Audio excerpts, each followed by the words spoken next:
Amerikada Meksika chegarasidan bir bola, bir yigit velosipedni minib, yelkasida bir xalta yuk bilan o'tyapti ekan. Politsiya to'xtatdi. Nima bor xaltada? Qum debdi. Tushir, xaltani olsa qum. Bir bolaga qarabdi, yigitga qarabdi, bir qumga qarabdi. O'taver debdi.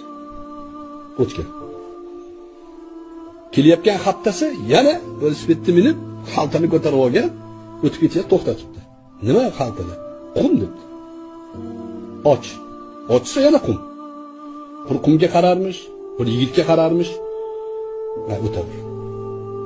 Kelasi hafta yana velosipedda o'tyapti. Yelkasida bir hafta qum. Endi narka polis bilan kutib olishibdi haligida. Qumni ochib, itga hidlatib, qarasa yo'q. Narkotik emas. Yana kutib olishibdi. Har hafta shunaqa ekan. Unga kameralar qo'yishibdi. Kimyogarlarni chaqirishibdi.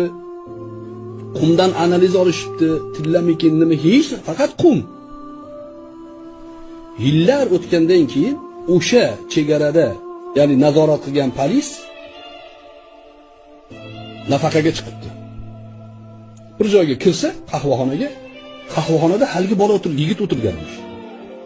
Oldiga borib aytibdiki, "Men debdi ishdan ketdim" dedi. "Senga zarar bermayman. Menga to'g'risini ayt. O'sha seni shu qilgan ishingni tagini topolmay, yechimini bilolmay, uyqularim qochib ketadi. To'g'risini ayt. Meksikadan nima olib qochayotgan eding?" deganda velosiped degan ekan.